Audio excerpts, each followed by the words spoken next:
Hi, guys. Welcome to A Little Help for Our Friends, a podcast for people with loved ones struggling with mental health. Hey, little helpers. It's Dr. Kibby here. Before we dive into this episode, I wanted to tell you how I could help you navigate the mental health or addiction struggles of the people you love. Cool of Mine is the online coaching platform and community that I built to support you in the moment when you need it the most, like having hard conversations, asserting your needs, or setting boundaries. Even if you're just curious and want to chat about it, book a free call with me by going to the link in the show notes or going to coolamind.com, KULAMIND.com, and click Get Started. Thank you and enjoy the show. Hey, little helpers. Today, one of my new friends is joining us to talk about the really cool ways innovating in the world of mental health. So Mike Meaney is the founder and CEO of One Small Step, which is an after-hours mental health layer for Medicaid. One Small Step it's so cool. It connects people who are in a mental health crisis or struggling with substance use or addiction. It connects those people to certified peers on nights and weekends, which is usually when people need the most help, but the only thing that's available is like the emergency room. So it's addressing a really big need. And so I think it's super cool. And he's also scaling that support with Frontier AI that's optimized for safety and really good clinical judgment. He has a background in tech because he previously led research teams at Meta and holds a PhD from Cambridge. So he's a super smart guy, really, really nice. And I invited him on this podcast to talk about One Small Step and what certified peers are, because I think it's really important that we know all the different ways that people can get mental health treatment. Most people think of psychiatrist, psychologist, and that's it. But there are so many new ways now of people getting mental health support, and I just love sharing that information with all of you. But it was interesting. I thought we were just going to talk about that, but actually, we ended up talking about his own personal journey from serious, and it sounds like pretty dangerous alcoholism, all the way to his long term recovery. And the conversation went into a direction I didn't really expect. It was so moving. He told a really honest, genuine story of redemption and how his loved ones and the 12 steps transformed his life. So it's really worth a listen, and I hope you enjoy. Hi, welcome to A Little Help for Our Friends. How are you? I'm good. Hi, Kibby. Thanks for having me. Yeah. Um, Mike, we met at Behavioral Health Tech, right? And that strange little like dinner that I wasn't even thinking about going to. Yeah. I was Uh, like tired. I was like, I don't know how to do this. But then I'm so happy that I came and sat down next to you. mm, Thank you. No, me too. So I guess shout out to Steve Duke at the Hemingway Report, Yeah, yeah, because that was his dinner, right? yeah, Yeah. yeah. I No, was like, that was whoa, I great. don't know anybody. um, so you do peer support for, is it just people with struggling with addiction or all kinds of? Tell us like a little bit about like who are you? What do you do? Yeah, sure. Yeah, thank you. So I run a platform for certified peer support. We focus on nights and weekends, which is kind of like this very high risk, high acuity time where there's not a lot of support. There's an over reliance on emergency care during that time, which is not always effective. And we support patients that are struggling with substance abuse, as well as serious mental illness and general mental health. So we kind of focus on the whole continuum. And certified peer support is a treatment that has shown really positive outcomes for substance abuse, serious mental illness, and general mental health. And the whole premise is that a certified peer, is not a clinician. They are someone with like lived experience who has been through the challenges themselves. Um, and they have a little bit of training to help kind of structure how they support someone, but they provide active listening and sort of empathic, uh, yeah, journeying with the member of our platform. That's awesome. Yeah, I'm such a fan of what you do because I mean, it's just so hard for people to get the right care. They only know that if something bad happens, they need a therapist, maybe a psychiatrist if they're lucky, and then send them to the ER if anything bad happens. And, like people like us are trying to innovate and trying to add new points of care and like, okay, you don't want to see a therapist doesn't really work for you. ER is not really working for you. What then? What do you do if you're like not doing well, right? Yeah. Yeah, so I mean, it's interesting. I we view ourselves as like a complement to the like clinical world, right? So people have doctors, psychologists, psychiatrists, therapists, all that's incredibly important. As you know, it's very supply constrained, right? You have to wait 3 to 6 months to see someone. But like mental health is something that is a daily, sometimes hourly, sometimes minute by minute struggle. And people can't wait 3 to 6 months, right? And there's this whole opportunity of certified peer support that can help plug these gaps. It's like much more ready and on demand. And it just sort of amplifies all of the clinical work that someone's doing. So you, as a psychologist, you can help with diagnosis and symptom management, and also trauma processing and all the other amazing things that you do. Um, but like for me, so I was the first certified peer on our platform. I'm a recovering alcoholic. I have trauma. I have other like mental health challenges, and I was, I took the first 100 calls on our platform, and I was just sort of there to like be with people as they described their challenges. When I had similar experiences, I talked about how I got through them and what I've learned, and kind of help come up with a, a plan to just get through the day and then pick it back up the next day. So that's yeah, yeah. Does that make sense? Totally. Totally. It's tricky because it does sound like a lot of what psychologists will do in those acute moments, like, okay, how do Mm, we get through the right. day? But it's nice to know that that is something that you have specialized in. So that's really cool. Yeah, yeah. So it is, and like it's nice for like patients too, because it's in some ways just like less threatening. There's like less of a like a hierarchy or like an asymmetry, right? It's Mm, just like someone, but it also like taps into this like ancient wisdom, right? Of like, how do you solve any problem? You like find someone who has solved it and ask them how they did it and ask them to teach you how, right? And so, mhm. and like the origin of peer support was in 12-step programs that are very high efficacy for the people who get there. And I think like the peer support movement, pioneered by Medicaid, sort of looked at 12 steps and said, wow, this is really effective, but there's some barriers to entry. People think that it's religious. There's a lot of like misinformation about it. How about we just bring that out into like insurance reimbursable clinical world context, certified peer support, and the empirical literature on its impact is really substantial and really significant. That's super cool. That's super cool. I want to get into all of that and like what that peer support actually looks like. But first, how did you have a whole story? Yeah. What's your story getting to where you are now? Yeah. So, thanks for asking. And gosh, yeah, I don't even know where to start. So, I never thought that I would end up like building a company or a technology platform in recovery and mental health. I'm a research scientist by training. I've worked at technology companies. I used to work at Facebook. Um, that's kind of my like background, and like I like building technologies that help people and can have a big impact into the world.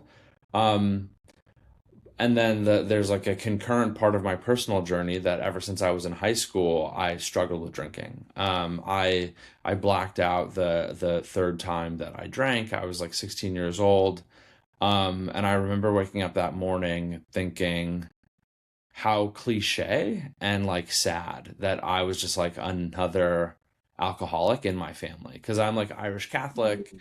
So like, alcoholism is something that my family like, you know, it's in our DNA in some ways, in our culture, ain't nothing but a family thing. And uh, that was when I was 16, and I was afraid because I didn't know how to handle that. And I was reasonably successful in like other parts of my life. You know, I played sports, I got good grades. So there's always this kind of parallel dual track of my life where I was getting good grades, I was playing sports, I was doing all the things I was supposed to do, and then I was trying to like party and have fun on the weekends like everybody else. And like I could do it 2 out of 3 times, but then like one every third time I would black out and I'd have some incident, I would do something stupid, do something embarrassing, harmful to other people emotionally, harmful to myself physically and emotionally. And uh, yeah, and but I didn't think I was an alcoholic because I didn't drink every day. And this is where like my peer support journey probably starts because um yeah, like I thought an alcoholic was someone who drank every day and was under the bridge with a brown paper bag, right? Sort of like the media portrayal. Um but my friends who are not in addiction were worried about me in college because in college I was hospitalized 5 times, including falling down a flight of stairs and shattering my jaw, having my mouth wired shut. Um, yeah, but like, you Well, know, I was drinking liquor through a straw like a week after that happened. And I was like 20 years old. Yeah, it was, I mean, really like things that I'm not proud of, and that were certainly difficult at the time. Um, but but now that I've been in recovery for 12 years, I view all of those as like features of my journey that were like a requirement to like get me where I am. But my friends were worried about me, and so one of them, I mean, I have this vivid memory of like one of my best friends in college. He's like 6'6", so he's like a lot taller than me. He put me under his arm. He like walked me to my first AA meeting. Um, yeah, and it was like really powerful. And I didn't get sober then, but like I met people there that were blackout drinkers like me, which I was like astonished by. Like I thought I had this like uniquely like paralyzing difficulty, but it was nope, there was a lot of other people. And they taught me that an alcoholic isn't someone who drinks every day necessarily. The only thing that matters is whether you can stop once you start. So it doesn't matter if you drink once a year, once a week, once a month. Can you stop once you start? And like that made sense to me because like I struggled with that. I would try to only have a few and I would wake up 12 hours later in a different part of town.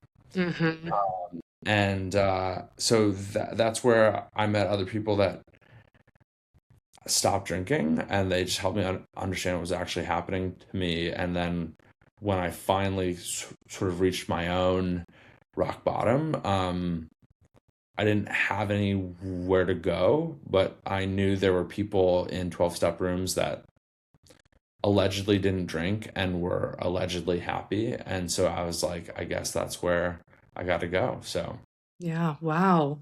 Um, what, so many questions. When you're 16 or even college, drinking to the point of blackout and doing stupid stuff, um, I mean, for argument's sake, that that could be normal, right? That could just yeah. be like a dumb young man, right? And Yeah, right. experimenting. How did you know? And you had a moment where you're like, "Oh, this is so cliche," but how did you know that this was not just like teenage stuff? Was it the extremity Yeah. or what you would do or Yeah, it's a good question. So I think I can share it toward the end. So I got sober right after I graduated college. And everyone blacked out in college. I mean, I don't know, like right? not everyone, but like I was not the only blackout person in my friend group. uh, but like the frequency Mm. was much higher, and so I blacked out a lot. People didn't know I was blacked out half the time, Oh my so God. like that's scary. Like you wake up, no recollection, worried about who I texted, where I was. Like yeah, like waking up with your eyes still closed and being afraid to open them because I like didn't know like where I was. And then just being like, "Oh yeah, like you were fine. Like you were like cogent, like carrying on about, your like poli sci class." And it's just like, "Whoa, like scary."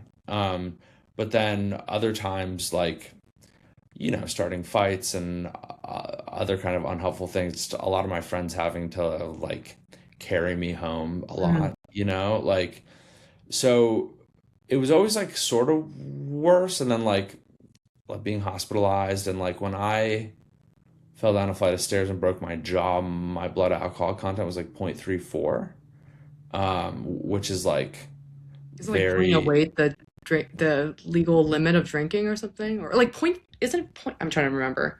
Point four is death or something like what? 0.4 is death, yeah. And typically zero point 0.3 is like a coma. And I was like sprightly hanging about, just totally blacked out. But like, I mean, I'm smiling now because like, so the thing about recovery is that it's the most liberating, joyful, freedom enhancing thing in my life now. Mm, And my journey as an alcoholic was a requirement for me to find this peace and mm. freedom. So like, there's very funny things about it. And if you ever go to an AA meeting, there's a lot of laughing because like we do crazy shit Mhm. all the time as alcoholics. So like I go into an AA meeting and I say my BAC was 0.34 and people are like impressed. They're like, holy shit, man, like that's deep. Like how did you get there? Right? Like Uh-huh. um and so but my friends, I didn't realize I did this. And this is like the weird thing about alcoholism was I was in a blackout. I didn't know I was doing this. My friend said that they nicknamed a drink the Meaney Special because when I was drinking and I was shit faced, I would make my own drinks and it would be like vodka, like 3/4 of like the solo cup, and then a splash of orange juice. So people just thought that it was like a normal mixed drink, but it was like basically Mostly pure vodka. vodka. And I have zero recollection of ever doing that. Whoa. Yeah. I Would have you be like a different kind of like sometimes when people get drunk, they become like a totally different person. Were yeah. you said most of the time people didn't even notice, but like did parts of your personality like Yeah. were you like different? Yeah. I think toward the end it was more clear because like basically other people were blacking out. Then they graduated and sort of stopped. Like they like Mm. started to like work and they stopped like blacking out. And like I was not. And so it just became very, very clear kind of around that time. Earlier, uh, and in I'd say in high school as a teenager, I was much more emotionally like I don't know. I don't know if emotionally disturbed is too harsh, but probably like I had way more shit that I was like trying to deal with as I was like a young teenager with like girls and like my family and like my own. I grew up with a really bad speech impediment, so I have this Mm. like stutter and this was like this big chip on my shoulder, and then I would get drunk and it would sort of like lower all my inhibitions and I would just talk shit and I would be mean to people sometimes, and most of the time I was fun. And but like I could get triggered, I could get set off. Um and I think like retrospectively, I would say another signal was that I don't know, that I pay attention to a lot now. Like if you have to lie a lot about something in your life, like that's usually a pretty good signal that you should look at it really hard.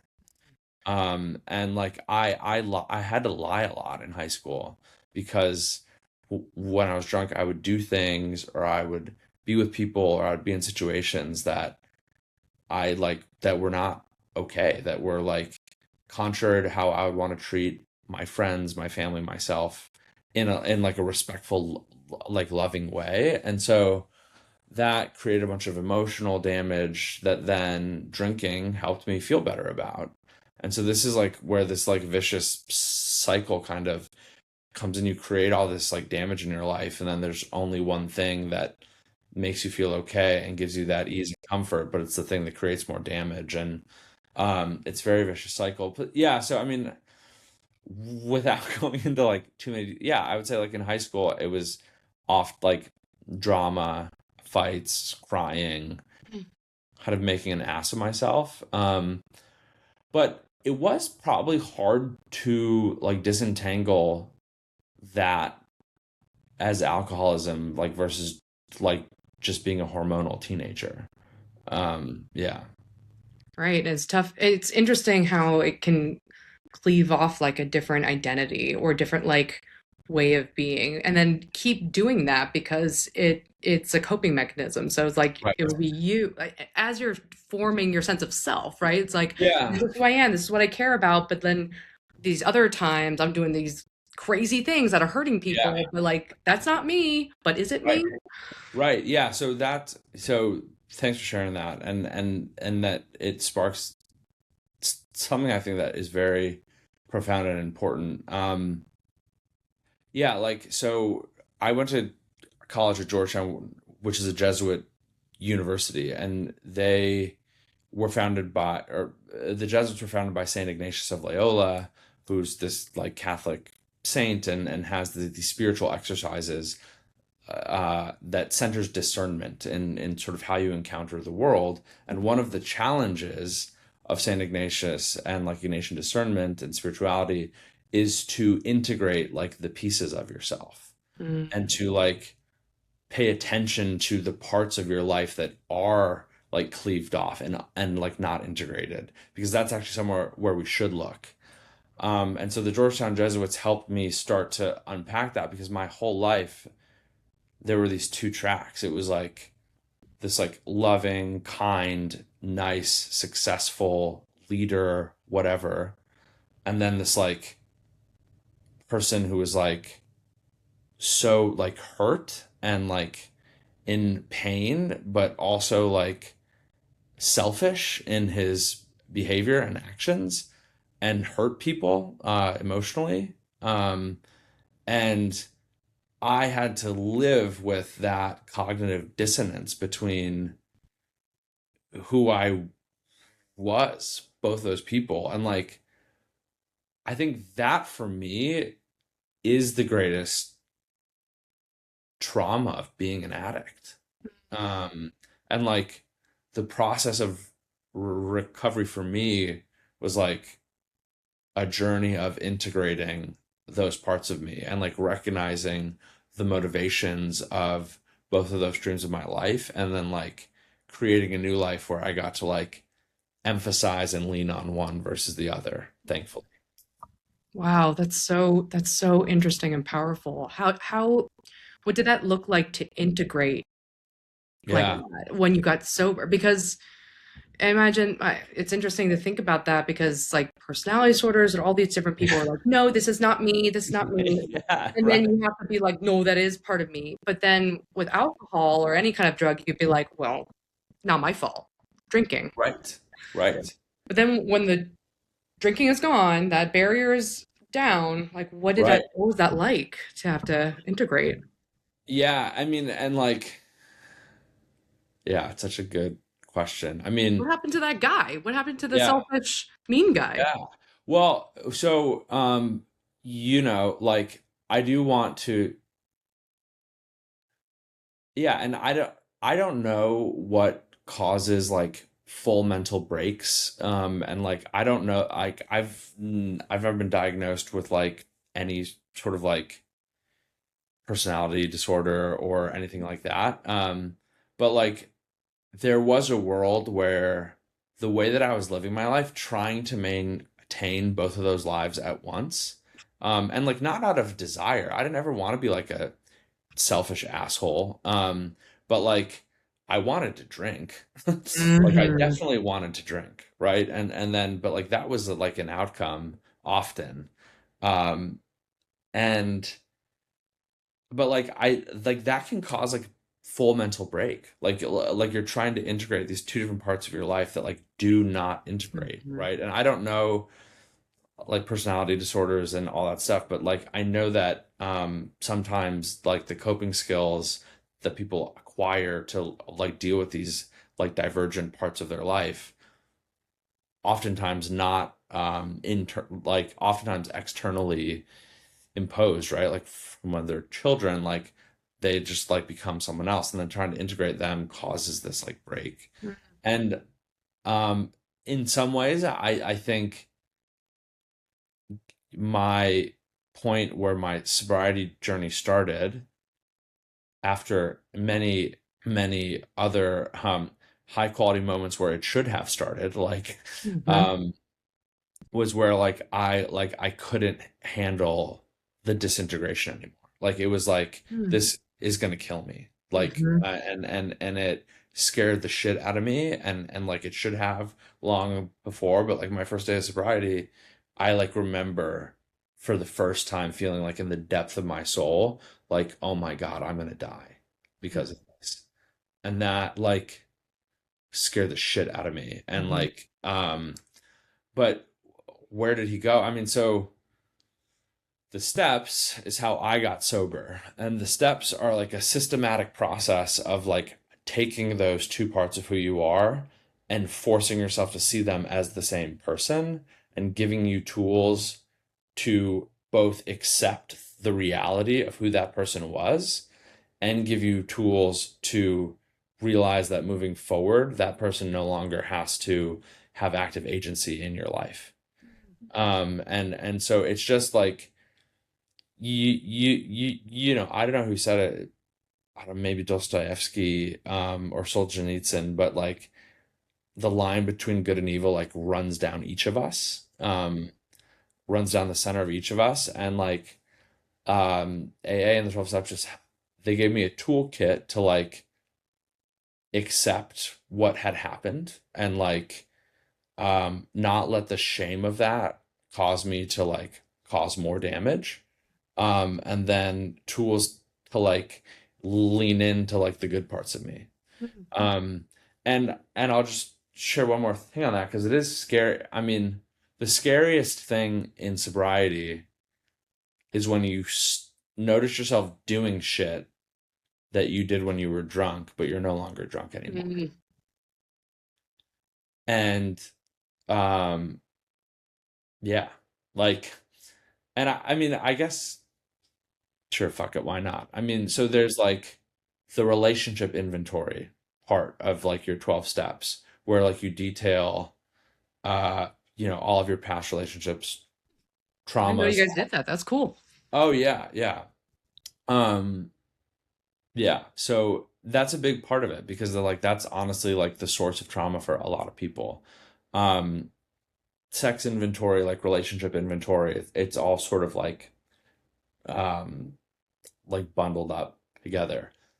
And when I got sober, I was like, wow, I was like a really bad like person in romance and like relationships while I was drunk. Like, Mm. wow, like That guy. that was He's pretty tough. messy. Yeah. And then in sobriety, I mean, it's nothing like it was, but like in my 20s, right? I was like still young and like dating and trying to like figure out my romantic life, and there were still some selfish behaviors that were like not really aligned with who I was or not with who I wanted to be, that were still cropping up. And it was like, dang, like it wasn't just the alcohol. It what like I need to go deeper to Mm. like unravel. Like I realized, and over the course of sobriety, I've realized multiple times there are layers that are still cleavaged off in Mhm. my like internal life that I have to like consistently be rigorously thorough and evaluating and like reintegrating into my life. because like Oh, I have to do that in order to stay sober. Because like if that, like the moments in sobriety where I had to confront that there was some part of me that was like not integrated with who I aspired to be were the only times where like I've never wanted to drink in sobriety, thankfully, but the emotional terror that used to guarantee that I was going to have a drink happen in sobriety when I realize there are these nooks of my identity that I've not integrated into who I aspire to be. Because it's like it's very scary. that's so, so interesting and insightful that thinking about people who have active addiction to kind of cope and deal with things that they can't deal with, right? Like I want to avoid reality, I want to escape, whatever, but also escaping parts of yourself is a big motivator that people aren't aware of. Yeah, I mean, yeah, that I mean, uh, yeah. I mean, I'd say for me at least that was like it was one of the principal Yeah. like reasons, you know. And then I can also just say because this I think is somewhat related to what you know and what you're helping pioneer, which is there were people in my life who were not alcoholics, who were like not addicts, like my friends and family and like my now wife, um, who when I had to confront in sobriety that there were still these like parts of me that were um, you know, varnished and had some chips in them. The scariest thing is like confronting it, acknowledging it, talking to people who love you about it because you're afraid that they're not going to love you anymore. And then like the healing is that like they do still love you. And that like you can integrate these parts of who you are without shame, without embarrassment, without having to use. And like encountering that love like in the real world is like yeah, I mean it's like the most beautiful blessing that I've ever had. Can you give us an example of that? Like, I wanted to ask about what is, talking about peer support, what did your friends and family do? But like, that must be so scary to be like, here's the ugly side that I'm afraid of. Will you still Yeah. love me? And some people might not, right? Like, some people might be like, ugh, you know? Yeah. Yeah, that's a good question. And I think I'll probably speak more general about this than like with specifics. So like part of it was like the amends making process. So like Mm. in the 12 steps where you sort of do this like systematic inventory of like what has caused you harm and then what like the harm that you've caused others and then actually like taking ownership of those harms to the person themselves. It's really scary. And there were people that like didn't text or call me back. Like there are people who like I couldn't make amends to because they like were like, no, I'm good. Like I don't need to speak with you ever again. Wow. Um, and I have to sort of make like a living amends for the rest of my life for all of that. That's kind of how I think about it. And that's what, sorry, that's not what I mean, that's what my sponsor was like, this is how you think about it, right? Not, it's not like I have this novel insight. But making amends to people that like cry with you and are just like so happy that like you're Mm. just like safe and okay. Mm. And like, yeah, like just from being drunk and like sleeping in and missing like nice engagements and moments that like this Jesuit priest at Georgetown like invited me to attend something and I like blacked out the night before and I like missed it. And you know, like in the grand scheme of things, like not like the biggest deal, but just like that's a really shitty thing to do to someone that you love and who Yeah. loves you, you know? And like, I like made amends for that. And Mm. it was like this really powerful moment, right? Or like in my previous romantic relationships, like sitting down, having coffee with honestly the people that probably bore the brunt of my alcoholism, aside from my family, and like take full accountability for like my actions and make a commitment to do like whatever's needed to like make it right with them. Yeah, and for them to just kind of be like yeah, I mean I'm like getting a little like emotional, but it's like Mhm. uh in one of those instances, this person, you know, she just looked at me and was like, "I'm so proud of you that like you're not drinking anymore." And it's just like they never thought that that was probably possible. Um, And yeah, I mean, so it's like things like that where it shows you like what like forgiveness and healing can actually look like, and that you don't have to like chase it away with substances. yeah. Oh, that's so beautiful. And so that taps into what she must have been afraid of is like, I'm just gonna have to watch this person die. Yeah. Yeah, right. Yeah. And like my mom, my dad, like my aunts and uncle, like just you know, and like all similar situations, like the priest at Georgetown that like invited me to an event that I like blew off, like shit that I'm not proud of, but in the grand scheme of things, isn't like I like, you know, I didn't break any laws or I mean, I did in other instances, but not these instances, right?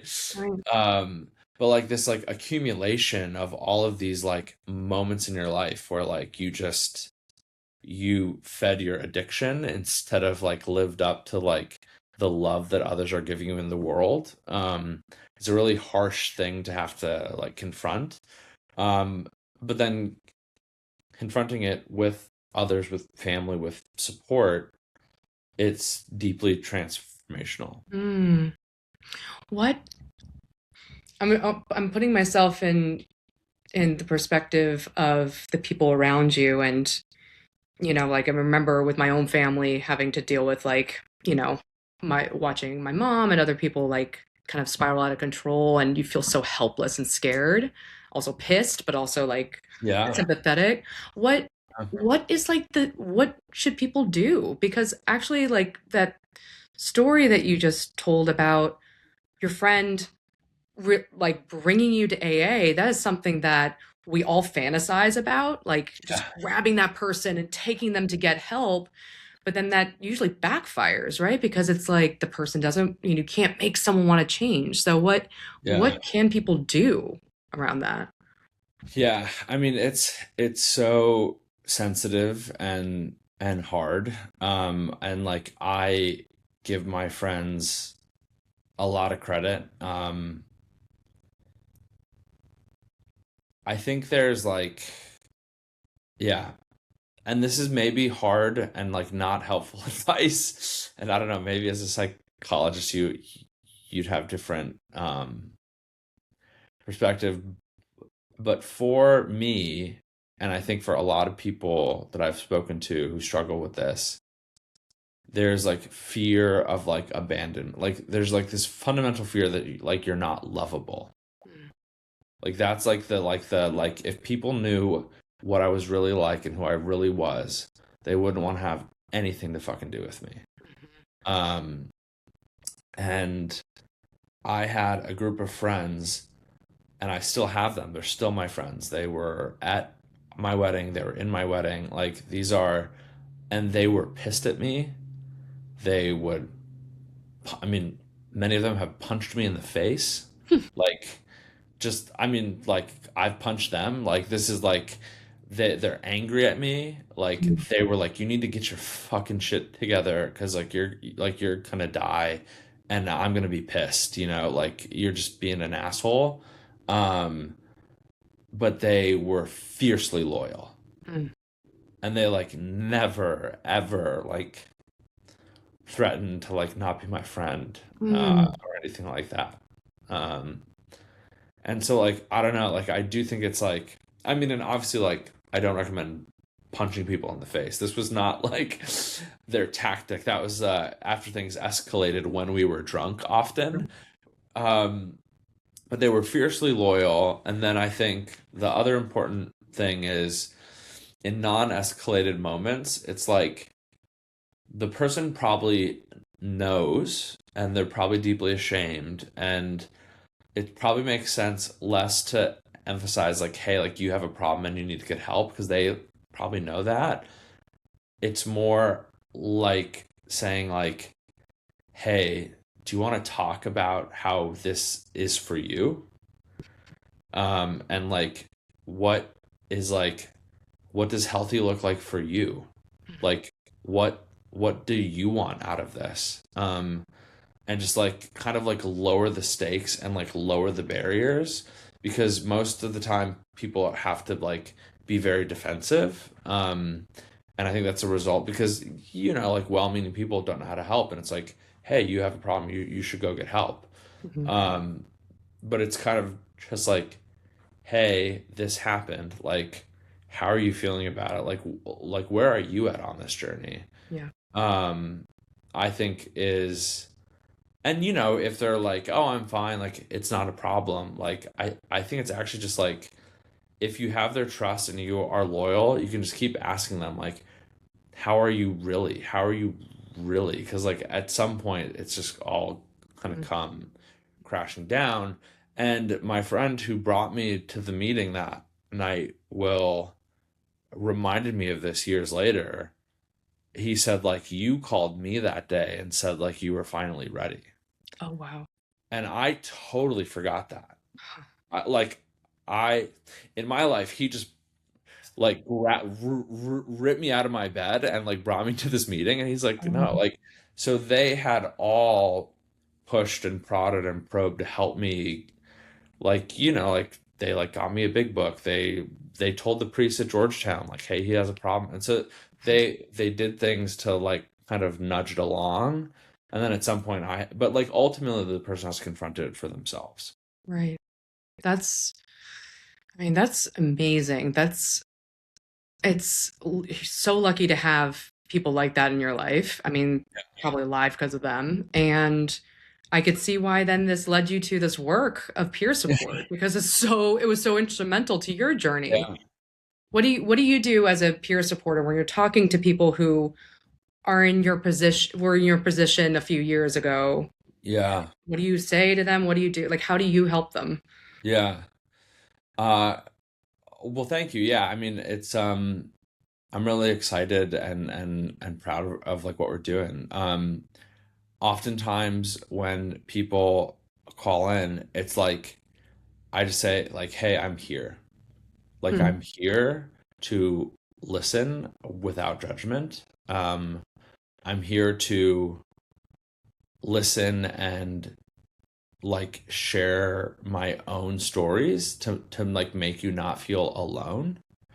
Like share similar things that I've gone through. And then if they're open, it's like, this is how I got out of that situation. Like, are you open to talking through like potentially like coping skills and like strategies and tactics to actually like help you through the situation? Or do you just want to listen and like have someone listen? So it's like a lot of listening. It's a lot of like strategic disclosure of like my own story, and then just very practical coping skills. Pull up a meditation, we'll both do it. We have an app that has a bunch of coping skills. And then just helping people kind of like find greater like regulation. Yeah, that's most of it. That's awesome. That's really awesome. What how do they know, how does someone going through something like that know to look for peer support versus like I should go to the emergency room? Because I'm thinking about that too. Yeah. You know, I'm thinking about like my patients, people I work with. I'm like, okay, when do I send them to peer support or something else versus Yeah. like they got to go to the hospital now? Yeah. So it's a great question. And it's one I spend a lot of time thinking about. So it's basically like we're there for nights that aren't emergencies yet.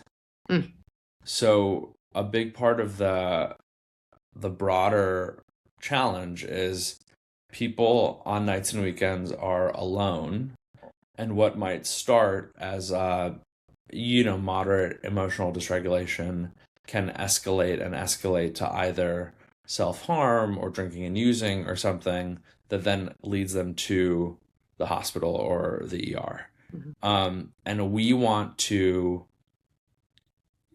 build a platform and create a system like with our partners in the healthcare world where people recognize that they need a little help, um, and that they have a tool that allows them to find that help when they need it. And like the big thing here is that like nights and weekends, like I never relapse during the day.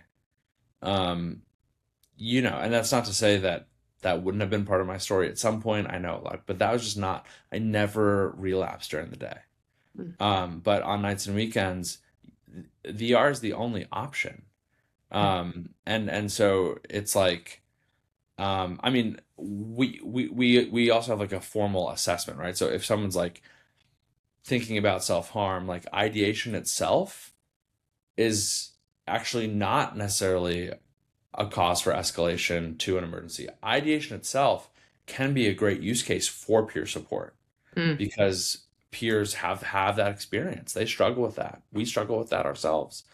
Ideate, but then if it ever goes to plans, intent, or means, like that's when things like should be escalated. And so that might not be like a perfect answer, but I think that's kind of like a good heuristic. Like if Mm. people are not actively acting on harmful behaviors, doing drugs or self-harm or something, and it's more the emotional like displacement and dysregulation that might prompt those behaviors. If we can catch people in that moment where like before they start using, before they start self-harming, um but they're just like emotionally laden with these negative thoughts, and like they need help from a peer or a friend or a Mhm, family member.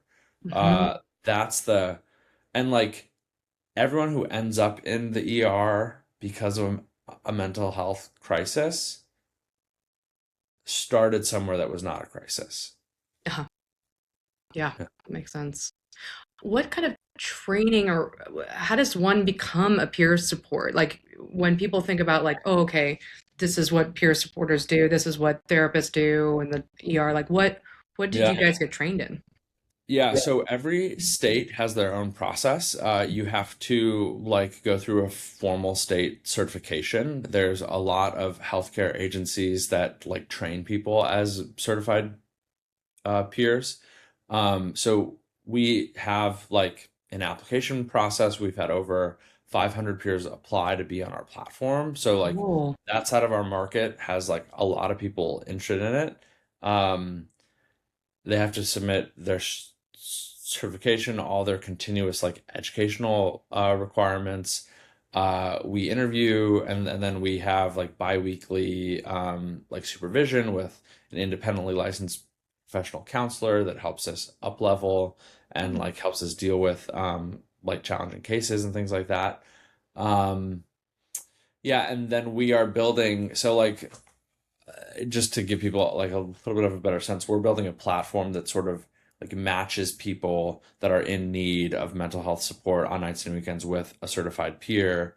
And like where we're using AI is that like we can create synthetic patients or like synthetic members to like both help filter for quality of peers, but also help peers get better. Oh, nice. Um, yeah. So Nice.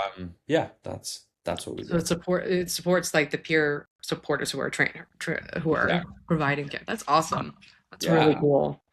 Yeah, because onboarding and training new, providers is always like the hard part, right? You got to make sure right. that they're doing a good job and, they know what they have support around them. So that's cool. Yeah, Where can people find you if people listening and they're like, "Oh my God, I want to reach out." yeah. Wow. Yeah, thank you. So, I mean, we could do a whole nother episode on the challenges of the mental health care system. I would love So, that. Yeah. we are not sort of like broadly available yet. We hope to be there one day. Right now, we are working with like strategic partners that have large behavioral outpatient clinics. And that's kind of who we are working with right now. But we do have a bunch of asynchronous free resources on our app and on our website. We're onesmallstep.io, One Small Step app in the Android and iOS store. Yeah, and that's where you can learn more about us and yeah, show us to your like behavioral health providers so that we can build partnerships to help grow. That's awesome. Yeah, and I'll put the link in the show notes so anyone who's curious, you Cool. could check it out in the description. But Mike, this was such an amazing conversation. Thank you so much for your honesty and vulnerability because we always hear addiction and recovery. There's all these big words, but knowing what that looks like on just like in a real person's life and what that could look like, and people who might not even realize that they are struggling with Mhm. this or their loved ones struggling with this. And I always love these stories of hope like yours. It's like, like having someone in your life with addiction is terrifying, and to know that it can get better. So, Well, thank you for having me. I like am like didn't expect to get so emotional, but I hope that wonderful. it matched what you were hoping and yeah, it was great and like I'm happy that I got to share a little bit of my story. It's like an honor to have been your guest, so thanks Oh, for having me. thanks for coming. And then we could talk about healthcare another another Next time. episode. But Yeah, thank you next so time. much, Mike. And Cool. for anyone listening, you could One Small Step, right, is the name of your company, Yep. One Small Yep. Step. And please give us a 5-star rating on Apple Podcasts and Spotify and YouTube. And we'll see you next week. Yeah. By accessing this podcast, you acknowledge that the host of this podcast makes no warranty, guarantee, or representation as to the accuracy or sufficiency of information featured in this podcast. The information, opinions, and recommendations presented in this podcast are for general information purposes only, and any reliance on the information provided in this podcast is done at your own risk. This podcast and any and all content or services available on or through this podcast are provided for general, non-commercial, informational purposes only, and do not constitute the practice of any medical or any professional judgment, advice, diagnosis, or treatment, and should not be considered or used as a substitute for the independent professional judgment, advice, diagnosis, or treatment of a duly licensed and qualified healthcare provider. In case of a medical emergency, you should immediately call 911. The host does not endorse, approve, recommend, or certify any information, product, process, service, or organization presented or mentioned in this podcast. And information from this podcast should not be referenced in any way to imply such approval or endorsement. Thank you.